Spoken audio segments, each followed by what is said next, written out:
que é o complemento do que tem no zoneamento, mas como a gente garante que aquelas questões do zoneamento são colocadas em prática.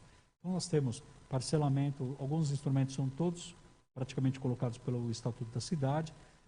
O Estatuto é uma lei feita para cidades grandes, às vezes não são muito bem aplicados em municípios pequenos, mas tem lá parcelamento de edificação e uso compulsório, IPTU progressivo no tempo e desapropriação em títulos. São instrumentos de difícil aplicação no formato que foram imaginados. Houve até uma reprovação das leis aqui, porque se tornaria inviável a sua aplicação. A outorga onerosa foi implantada, está funcionando. Nós implantamos ela com valores baixos, até porque outros municípios da região não tinham, mas cidades grandes cobram valores muito maiores do que nós cobramos hoje, e porém poucos municípios têm na Baixada. Nós não fazemos uma diferenciação por localização. A transferência de direito de construir tem pouca atratividade para nós por conta dos nossos valores de terreno. A gente acho que não lembro de ter registro de nenhuma operação envolvendo transferência do direito de construir.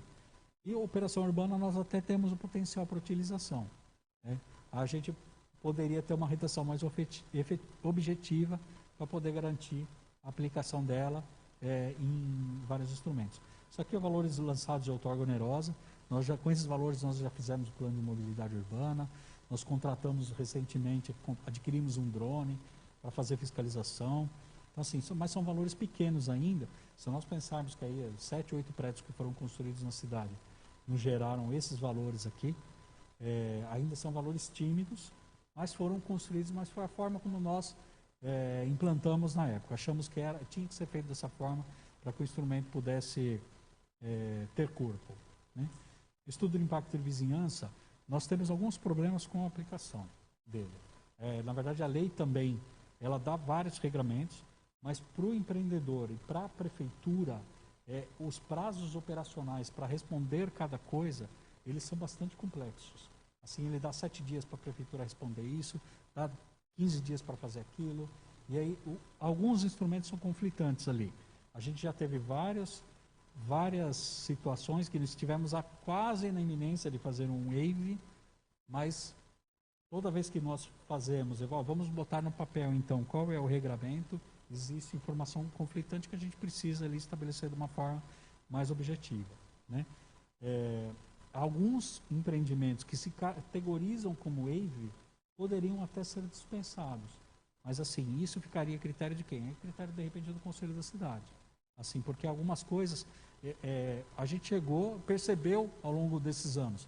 Apareceu aqui uma certidão do uso do solo, a pessoa quer fazer isso.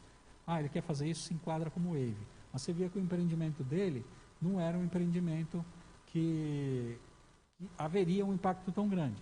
Mas eu tenho que convocar uma audiência pública e 30 dias antes de antecedência eu tenho que disponibilizar um relatório, o cara tem que contratar um profissional assim, assim, assim.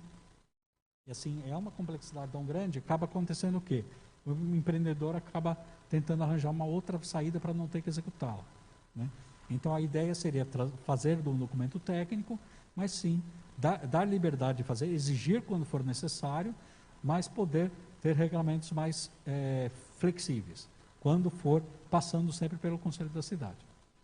Os demais instrumentos com a manutenção, eles ficam disponíveis, só não são utilizados, mas ficam disponíveis ali para quando tiver demanda. Parcelamento de edificação compulsória, a gente repensa ele para fazer uma aplicação onde realmente faz cumprir a função social. Onde ele não faz cumprir a função social? Terrenos abandonados. Na zona central da praia, às vezes terrenos que estão estão degradando a região. Terrenos ou construções estão degradando a região. Então, a gente criar regramentos que, após um controle de notificações, um registro de notificações de procedimento, devidamente administrativo, devidamente registrado, possam ser aplicados. Desde que exista acesso ao lote e energia, porque eu também não posso cobrar um instrumento num lugar onde eu não consigo nem disponibilizar acesso ao lote à pessoa, não consigo disponibilizar energia elétrica para a pessoa. A outorga onerosa adotar a proposta de fazer uma adoção de valor por macrozona, mas na verdade isso é uma alteração da lei de outorga, ela está registrada aqui no plano diretor. Para operações urbanas, dar uma redação mais objetiva, implantar projetos estratégicos de interesse municipal uma avaliação do executivo, audiência pública e lei específica. Essa é a sequência de aprovação. A gente propõe aqui uma operação urbana a ser implantada, que é a operação de drenagem, desassoreamento e proteção contra marés. E os estudos de impacto de vizinhança podem até ser apresentados através de uma consulta pública a critério do Conselho da Cidade.